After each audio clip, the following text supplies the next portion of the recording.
Hello and welcome to the latest edition of the Formbook, looking ahead to a bumper 8-race card at Cheltenham on Saturday for Festival Trials Day. Will we see a potential Cheltenham Festival contender emerge? Will we see a horse maybe go on to complete the Festival Trials Day and Cheltenham Festival double? It's all coming up on the latest edition of the Formbook.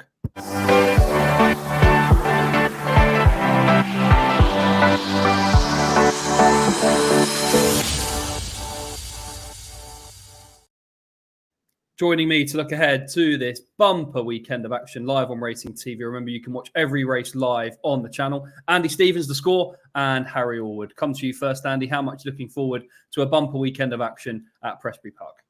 It's a tremendous day, isn't it? I mean, it is billed as Festival Trials, but as a standalone meeting, it is very, very good. And we've also got a bonus, of course, again this year with the Clarence house being added to the card. So we've got some 8 races in all, 60-odd runners, £700,000 prize money, some horses that are very prominent already in the Cheltenham Festival betting. And the weather set fair. You know, Friday looks dry, Saturday looks mild and good for us as well. So yeah, it should be a splendid day's action. Lots to look forward to, Harry. Are you going to be on track? You're looking forward to seeing all the action? I will be. Yeah, I'll be setting the alarm nice early on Saturday morning, ready to go to Cheltenham. I live about 40 minutes away, so not a bad journey for me. It's currently good to soft in places at the time of talking on Thursday morning, but we've got obviously high winds forecast again, I believe, for tomorrow. Not much rain forecast, so I think it'll be going good to soft before off time on Saturday morning. That's what the officials at Cheltenham certainly said earlier this week anyway. A cracking card to look forward to, as Andy mentioned. Clarence Chase also taking centre stage on Saturday. Loads of Cheltenham Festival clues will be on offer as well. And yeah, I really can't wait. I must say that the racing looked pretty tricky though. I don't want to get my excuses in too early, but it's a real competitive race, exactly what we want to see. And yeah, roll on Saturday.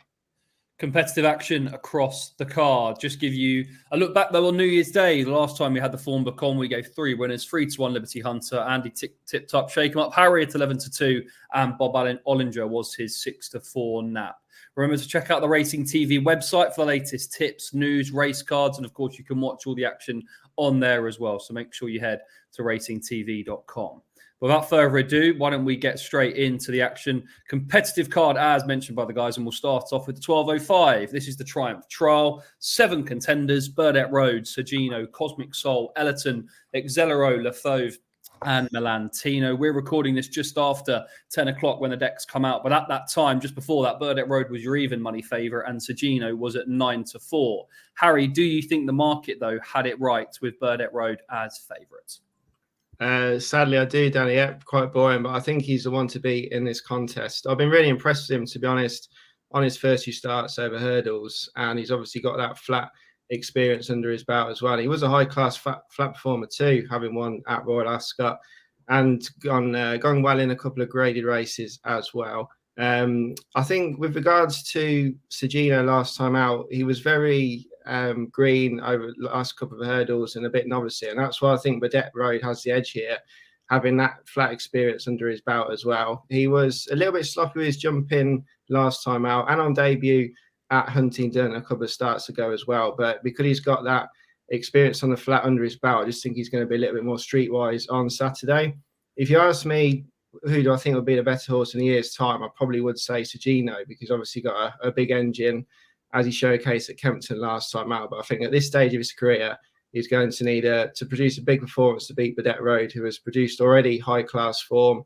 His form has worked out as well. The runner-up in his race last time out at Cheltenham won again next time out at the same venue. And I think he's the one to beat. Although he is around evens now, I probably wouldn't take too much shorts, because it's not like Sergino isn't that big a rival. He is a big rival. He's got a big engine, as I say. But I just think Burdett Road, with that experience under his belt, is the one to beat in the opener.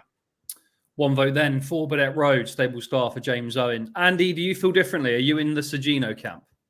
I am marginally, Danny. Yes, I think both the horses have massive potential, aren't they? But one's even money and the other one's 9-4. So I would be with Sergino. I'd have reservations about Burdett Road's jumping. He just seems to, there's a couple of hurdles there where he just ran straight through them, didn't pick his feet up at all. He's not going to be able to do that if he's going to progress and go to the very top. But interesting, they had him, didn't they, in the Unibet Hurdle later on the card. He's still entered in the Champion Hurdle, this 4-year-old. They've clearly got huge ambitions for this horse. And, you know, it's lovely to see a Royal Ascot winner strutting his stuff at Cheltenham. I don't think he's a son of Muhrar, isn't he? He's a champion sprinter. That's where he gets a lot of his pace from. But Muhrar does get a lot of horses that stay well, so that's where he's got the stamina too. But no, Sergino, when he won at Kempton, we're going to watch it here. Whoa, a lovely big jump there. He's going to make a chaser in time, isn't he? He's a big stamp of a horse. What I liked about him here at Kempton, it looked like being a fairly close finish, and then by the finish, he is absolutely motored clear. You know, I think once he gets a little tap down the shoulder there, he's off. Clumsy, a little bit clumsy again at the last. Needs to be a bit more nimble on his feet, perhaps. But I think don't worry about this Kempton race. Look back at the race at Auteuil, the listed race he won there in April. That race is always yields good horses, and it's interesting that. He was bought by Joe Donnelly. Joe Donnelly, out of that same race at Auteuil, he bought State Man when he actually finished second. And it's a really solid marker for the future. They had a really good tussle. He had a really good tussle with a horse called Salvatore Mundi. Now, that horse has actually gone to Willie Mullins, hasn't resurfaced yet. That Sergino's about 6-1 for the Triumph. If he wins on Saturday, I think he'll be a short-priced favourite for the Triumph. Keep an eye on that Salvatore Mundi, though, because he was second in that Auteuil race, and he's about 16-1. He might run at the Dublin Racing Festival. But no, I think Sergino, as Harry mentioned, he probably is more of a horse for the future. But Nicky Henderson, you know, if he feels he's up to this on Saturday, I think that's a tip in itself. Okay, so Andy then with Sergino in that 12.05. There you can see your evidence. And Harry is with Burdett Road in the opener. Salvatore Mundi, don't get confused with the John Gosden train runner as well. That sometimes comes up on your racing TV app. Looking ahead then to the 12.40, this is a pretty competitive affair. Betting already out for this. 4-1 joints is Ginny's Destiny and Blow Your Wad. S Perfecto, bit of a mover this week at 5-1. Titan are belts at 6s. Theatre Man 7s. Persian Times at 7-1 as well. And take a quick look at the full field. There you go. 12 runners go to Postal Luxor, Railway Hurricane, Charles Ritz, Prairie Wolf at bigger prices. Come to you first on this occasion, Andy. Who do you like in this? Well, it's sponsored by Timeform, this race, and just to say for them, they've got Ginny's Destiny as their top rated for the race for Paul Nicholls with a P as well, still improving.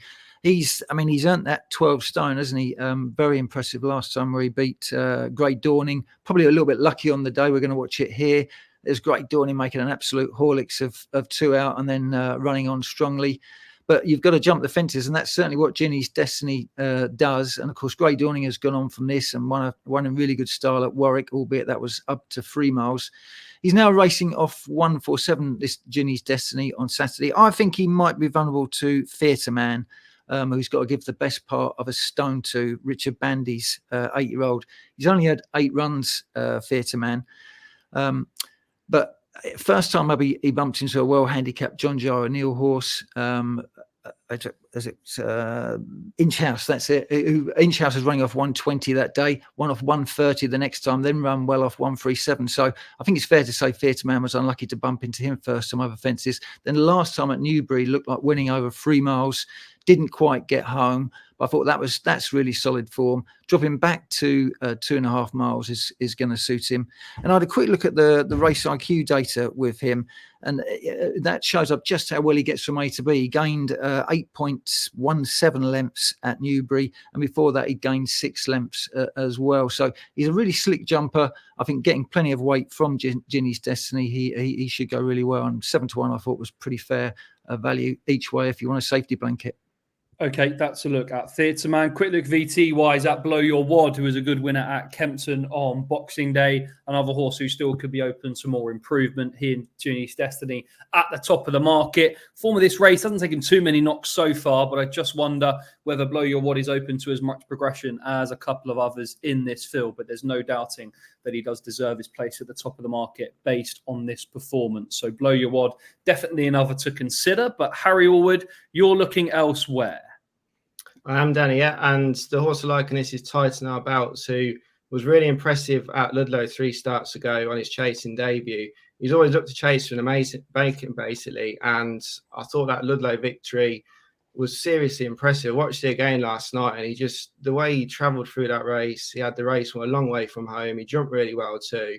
And although he's a stone higher now, I definitely think he's capable of defying his current mark. He was slightly outclassed next time out in the John Frankham Novices Chase at Newbury behind Hermes Allen and Nickelback. But those two rivals are rated in the high 140s, which makes his race of 1 through 8 look fairly feasible, I would say, and workable as well. I definitely have him as a 140 plus rated performer in the making anyway.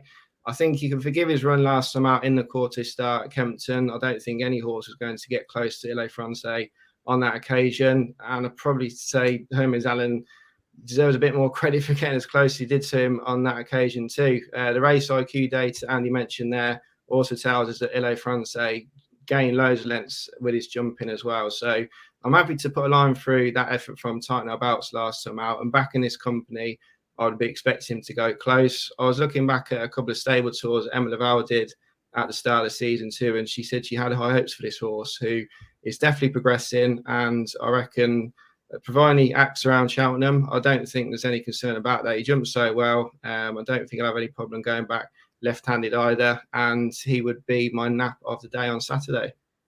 Okay, so 6-1 currently the price about Tighten Our Belt. So Theatre Man for Andy in that 12.40 and Harry with Tighten Our Belts. We move on to the 115, which is another competitive puzzle for punters to solve. Here's a look at the runners. 13 go to post. Some familiar names in this: Hitman, Garlaw, Jatoile, Il Rodotto, Bill Baxter, Easy as That, et al. In terms of how they bet, it's 4-1 Fad, Il Rodotto, 11-2 Excello, who is unexposed, 8-1 for Jatoile and Victorino, 9-1 for Garlaw, Hitman, 10-1 Bar, the price of Easy as That, Grandeur, Dem, and more. So that's a look at the 115 in terms of the betting. Come to you first on this occasion, Andy. Who do you like in the 115? Oh, a little bit dull, Danny. I'm going to stick with Il Rodotto. I know he's favourite, but he had an absolute cracker again, didn't he, last time? He's a standing dish at Cheltenham, got very solid form. I think his form on the new course is marginally better than the old course as well. Last time in the December Gold Cup, got nutted, didn't he? Just on the line by Fugitive in a very exciting finish. Here he is here. This looks like December Gold Cup. This is December Gold Cup. Oh, clear over the last, and Fugitive is coming to nail him. And it looks like Fugitive is going to go past and win by a couple of lengths at this stage, because he's gone very hard in front with Bryony there. But he actually rallies, doesn't he, fairly tenaciously at Il Rodotto when he comes back to him, and there's only a short head between them at the line. I think the important thing for looking at Saturday's race is that on that particular occasion, Ferreira Bamboo was an absolute pest for Il Rodotto. The two of them locked horns from a long way out, had a really prolonged battle for the lead, and you thought they both will, but they didn't. On this occasion, it looks flick through the field. He's the only habitual sort of front runner in the field. So I think Harry Cobden might be able to control slightly easier fractions and then turn the screw in the second half of the race. So Il Rodotto for me. Okay, that's a look at Il Rodotto for Andy. We'll also take a very brief look back at the win in the race in 2023, again when he was meeting his old rival Fugitive. The fact that Harry Cobden's back aboard, Bryony was a fantastic deputy, but Harry seems to get on just as well with this horse as well, Andy. Yeah, I mean, it was Bryony, obviously it's a pity she's not on, really, because she does certainly get a tune out of him. He looks a pretty straightforward ride, though. He's a horse that's always looking for his next fence. He's £10 higher than when he won here, but you know, he's just improved bit by bit with his racing. He's got a smashing attitude.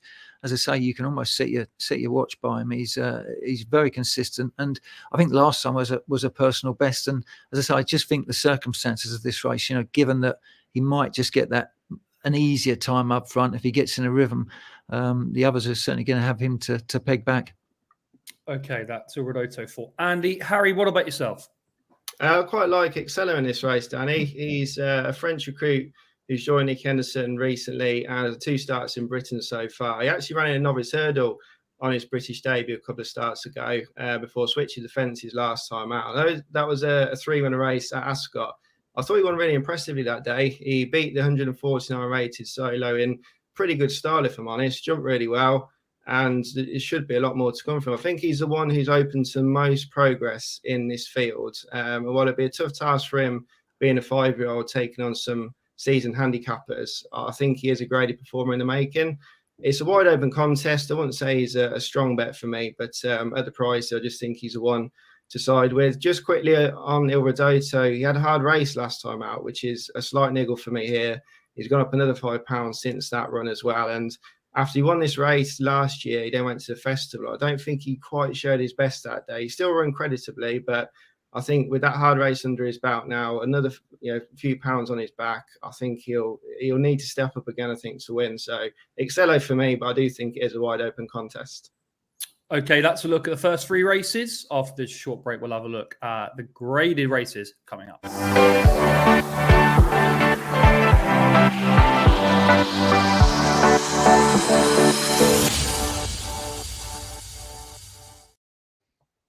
First up then is the Cotswold. Ahoy Senor, Capodanno, That's All Right Gino, Royale Pagaille, Stay Away Fay, the Real Whacker, a small but select sextet going to post for this. Harry Allwood, who do you like? Through the process of elimination, Danny, I've sided with the Real Whacker. It's a cracking race, and I think you can pick holes in every single runner in the field, really. Just going through them quickly, Ahoy Senor pulled up on his last 2 starts. A leap of faith is required to choose him now, even though he won the race last year, but he hasn't shown much at all on his past couple of starts.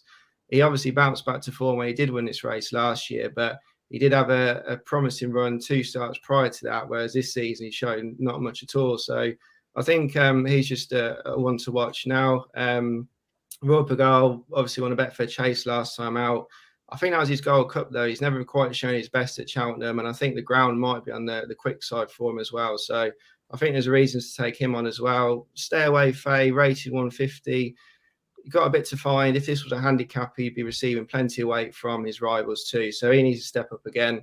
Listen to an interview that Paul Nicholls did a couple of days ago. He sort of said, he's there for the experience around Cheltenham over fences before he heads to the festival. And I think that it'll require a big performance basically from him to win. That's right, Gino, impressive winner of the Coral Gold Cup last time out, but he's now got an extra stone to carry. Obviously, going into open company, he needs to step up again on what he showed there and improve a bit more, I think, because he basically won a handicap last time out, despite it being impressive. And this is, he's really been thrown into the deep end here. So I think Capodanno ran well in Savills Chase last time out, but might have been slightly flattered by that performance because the race sort of fell apart behind Gallop and the Champs, who was so impressive that day. The Real Whacker, you can pick holes in him too, but I thought his King George run was a bit more promising than his first run, which I think he can ignore because he finished lame and got struck into in the Paddy Power Gold Cup.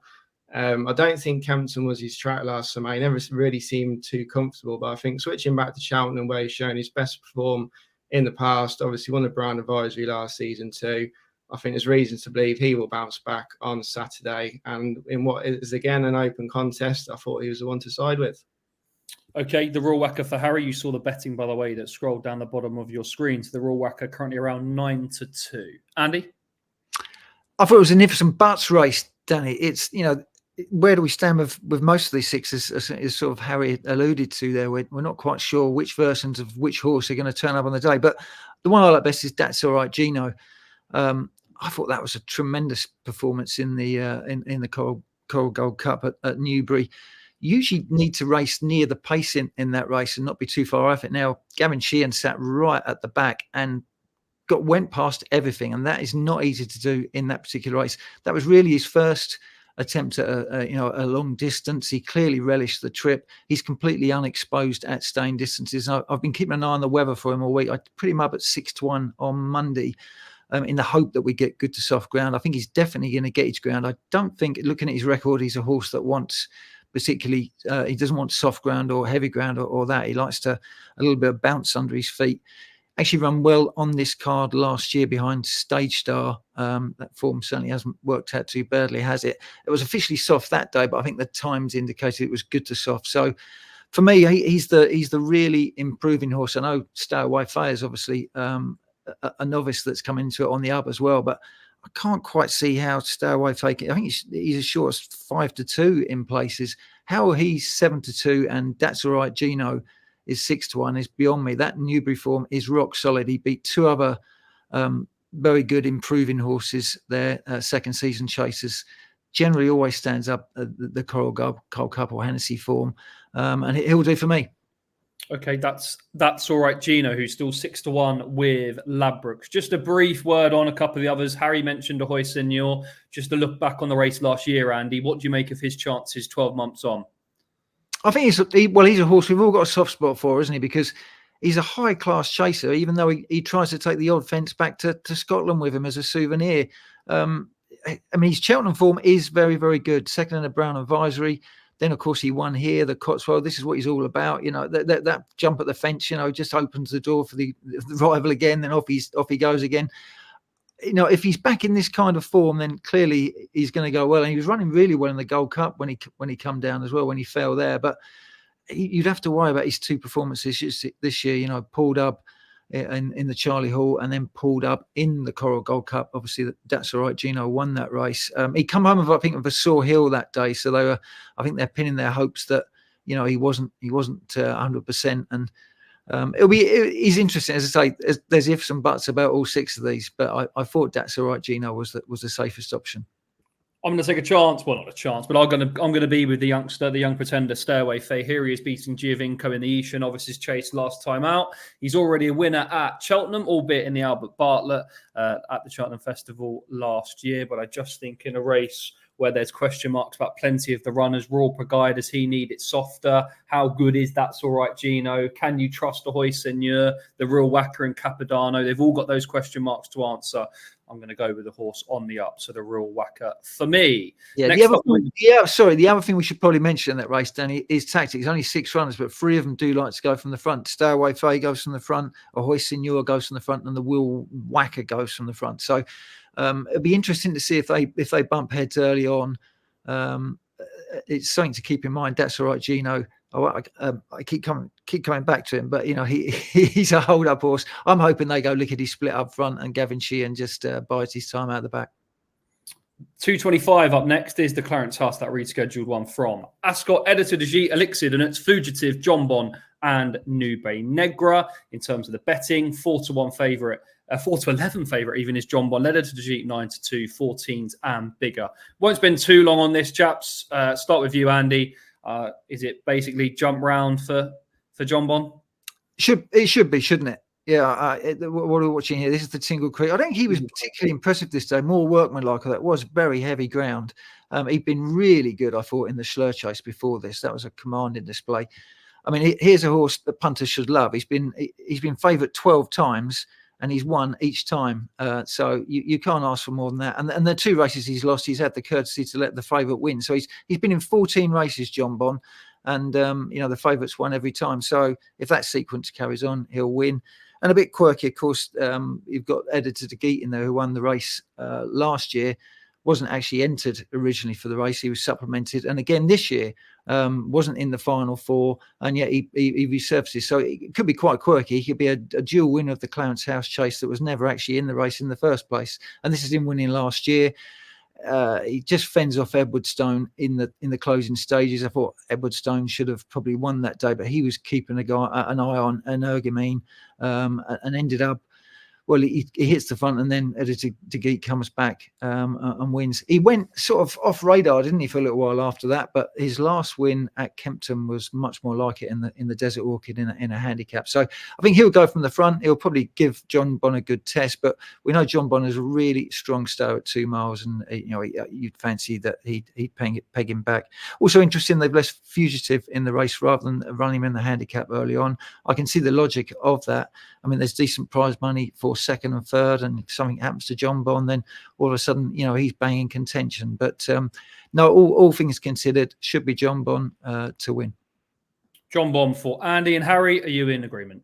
Yeah, echo Andy's thoughts there. I think Jonbon, you know, barring accidents, he should win this really. Been impressive this season, albeit he was a bit workmanlike last time out. But as Andy mentioned, the ground was pretty testing that day. So yeah, he's the best horse in the race. He's got plenty in hand on the ratings too. And yeah, a clear round. He should win this well. Jonbon then, for the guys, this is his win in the Schlur Chase as well. Unbeaten so far this year. Can Jonbon deliver the goods in the Clarence House Chase? You can watch that race live at 2:25 on Racing TV. So as Jonbon leaves us, we'll move on to the 3 o'clock, which is another competitive looking. Well, it's a small but select field now after decks. Let's take a quick look at the runners, who will be headed by Rubo, First Street, Guard Your Dreams, Lossymouth, and Love M'Voir. Let's come to you first on this occasion, Harry. Who do you like? Tricky contest, Danny. I've not really got a strong opinion, if I'm quite honest with you. If I was pushed to have a bet, I'd probably go for Love M'Voir, who ran an almighty race in the Mayor's Hurdle last season. It's probably one of the best pieces of form on offer here. I just think that she's being campaigned with that race in mind again. So as that's it sound, it is a Grade Two. Obviously, they'll want to 71,000 to the winner. But I just think she's probably going to progress the game from this run with the Mayor's Hurdle in mind. Lossymouth doesn't have the benefit of a recent run, so Love M'Voir has got that with her, against her as advantage to Lossymouth, and Rubo got plenty of weight to give away too. So it's not a race I've got a strong opinion on, but if I was forced to have a bet, it would be Love M'Voir. But it's probably a race to watch and go and have a drink while this one's on at Cheltenham on Saturday. By comparison, Andy, you're keen on the chances of Lossymouth. We haven't seen her yet this season. Woody Mullins has taken his time with her, but obviously making the transition from the juvenile races into all open hurdles. Do you think it's probably the right move in terms of taking his time with her, been patient with her before this reappearance? I guess so.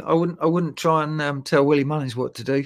4-year-olds that go to their next season, 5-year-olds, it's like that difficult second album, isn't it? It is generally pretty tough for them. So I think he's clearly given her a bit more time to strengthen up and mature, and it looks like she's going to have a light campaign. I think this falls really nicely for her. He had 3 in the race, didn't he, at the 5-day stage, and she's the chosen one.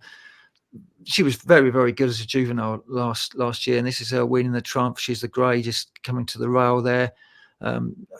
She was going to win at really all stages of the race, and look at her there, ears back, looking for the next flight. Everything else is off the bridle. She's just a very slick operator. She should be 6 out of 6, shouldn't she? She had that very unfortunate defeat at the Dublin Racing Festival where she should have won, but didn't. Events conspired against her. And here she is galloping up the Cheltenham Hill. Now she's going to run not in the Champion Hurdle. They're looking at the Mayor's Hurdle. Is her intended target. I'd have slight reservations about it. She looks pretty quick to me. I can see why they're doing that. Obviously, the Constitution Hill and their stake man in the Champion Hurdle, and she's only 5, so they're trying to find maybe the easier option. But stamina wise, that would be the query I'd have. So I wouldn't, even if she wins well on Saturday, I wouldn't be rushing to back of the Mayor's Hurdle. But she's clearly very talented, and the opposition, it doesn't look that strong on the day. So that's the 3 o'clock. Next up is the 3:35. That's an interesting renewal of the Cleeve. Botox has Champ, Dashel Drasher, Paisley Park, Flight Deck, Noble Yates, and Strong Leader. Plenty of familiar names in this one. And I think, guys, you're both in agreement. Come to you first, Harry. A purple rain for Paisley Park. Yeah, I hope he wins this race again on Saturday. I think he deserves to after 2 close efforts on his past 2 starts. It would have been, I would say, wise to think he was going to start regressing at this stage of career. Now he's a 12-year-old. But I was actually at the Newbury Gallop this morning towards the end of last year, and Barry Fence's regular work rider said that he's full of beans at home and he still feels as good as he once was in the past as well. So I think he's still got all of his ability. He's just been a little bit unlucky to lose on his past couple of starts. I thought that effort behind Crambo last time out was a good one. The horse on the upgrade and hopefully going to be a leading player for the Stayers Hurdle. But yeah, I just think he's a really likeable horse, isn't he? I can't sing his praises enough, really. Seems to be around forever. He's been brilliant campaign by Emma Lavelle, and I think he's definitely going to go close again. The only slight worry I've got is maybe the ground might be a shade too quick for him on Saturday, maybe if it continues to dry out. But I think he's the most likely winner. But it's a race that's going to be one to savour, hopefully. And Noble Yates in there too. I did have a good look at last night, but I just wasn't sure whether he's going to show his best form here with probably the Grand National in mind again this season. So I have a process of elimination with all his rivals. I thought Paisley Park was the one to side with. Hopefully bring the house down at Cheltenham on Saturday. Andy, here's a look at his 2022 Cleeve Hurdle win. Of course, he's looking for a 3rd win in the race. This was a pretty dramatic win from start to finish. Indeed, yeah, he played up, didn't he, at the start before this race, and then typical Paisley Park, absolutely flying home at the end there, sort of finally hits top gear. I mean, Andrew Gemley's owner, he's a huge Prince fan, very wise fellow. I'm a huge Prince fan myself, and of course Paisley Park is a nod to Prince. One of Prince's records that you might not be familiar with is a track called Joy in Repetition, and there certainly is joy in repetition here. I mean, you mentioned he was after a third Cleeve Hurdle win. This is actually will be a fourth Cleeve Hurdle win. He's won it so many times, Danny, you've lost track of how many times the great Paisley Park has done it. I mean, this horse has run, I had a little tally up, I think he's run the best part of 90 miles. He must have jumped 350 flights of hurdle. He's never fallen, never unseated. Hope that, I don't put a jinx on him there. He's just been a tremendous ambassador for the sport, and here he is seeking a fourth Cleeve at the age of 12. I mean, this is almost like a veterans race here. It's a weak division, and he just seems to be as good as ever. In fact, if anything, this year he's travelled so much sweeter in his races. We're used to him, maybe playing up at the start, being off the bridle, hitting flat patches. He's travelled like an absolute dream for Tom Bellamy this year. I don't know, maybe he prefers Tom Bellamy to Aidan Coleman, but for whatever reason, he just looks a happier horse to me this season. His 2 runs, he's very unlucky not to have turned up here with a long distance win at Newbury under his belt, and also, was just nutted in the long walk hurdle last time, where he had several of these behind again. We know he loves Cheltenham. He's got the best form, and here's to more joy in repetition, I hope. Okay, 2 votes then for Paisley Park in the Cleeve Hurdle. And we culminate with the 410, which is an interesting race because there's a couple of exciting novices in this. Chock-a-Block, Antrim Coast, Gidley Park, Isaac Desobo, Johnny Who, Lord of Thunder, Lucky Place, and Moon d'Orange. And your nap of the day runs in this, Andy Stephens. Yeah, don't leave early on Saturday. Don't be tempted to beat the traffic. Gidley Park, this horse could be a superstar. I really hope so. Here he's winning at Exeter. This probably doesn't. He's in the coming through there in the orangey kind of reddy colours. He's a really big unit. He's got Denman and Silverburn in his pedigree. They've had to be patient with him. This probably didn't show him to absolute best advantage. This was over 2 miles at Exeter, but he's very strong at the finish.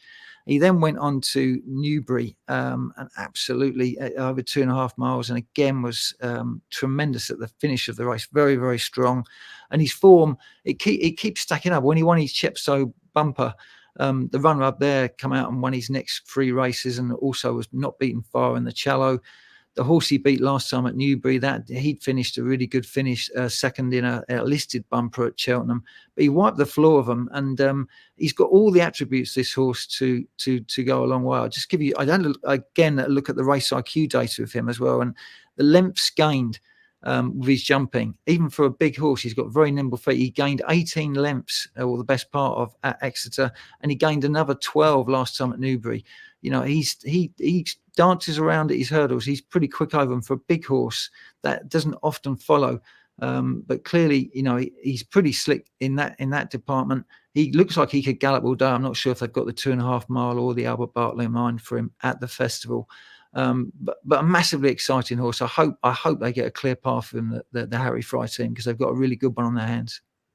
Okay, similar thoughts to me, really. Just a quick look at Johnny who won at Carlisle. He's since gone on to finish 4th behind Captain Teague in the Challow. Concern for me with Johnny Harry, would just be it looked a tough race in the Challow. They were finishing tied. It was testing ground, and he's got to back that up only 3 weeks later, effectively.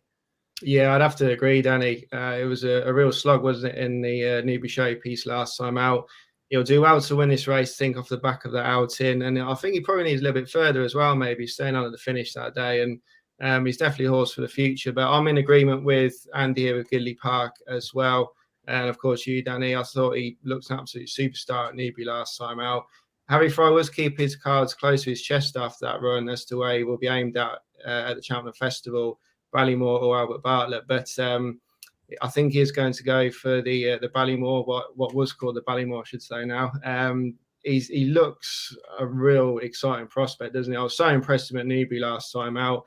I would say he's still a bit of a work in progress. He still looked a little bit green on a couple of occasions up the straight last time out. And obviously on that replay, we saw Exeter just then as well. But he's most likely winner here. And I wouldn't be at all surprised if he does go towards the top of the betting even though there is a couple of good Irish horses prominent in the betting at the moment for the Cheltenham Festival, I've actually backed some anti-post as well, so probably talk out of pocket a little bit there as well. But I honestly think he's a superstar in the making, and I hope he delivers an impressive performance on Saturday. So there you go then. That's the selections from the guys. Andy's nap is in the 410 Gidley Park. I'm going to join him, jump on the coattails. And Harry's nap is tighten our belts in the 1240. Thanks so much for watching. Remember, you can watch every race live from Cheltenham on Saturday, live on Racing TV. And you can also start your 1-month trial as well. Head to the Racing TV website for the latest news, watch all the replays, and get tips from the likes of Andy and Dave Neverson. Thanks very much for watching. Just remember to please gamble responsibly.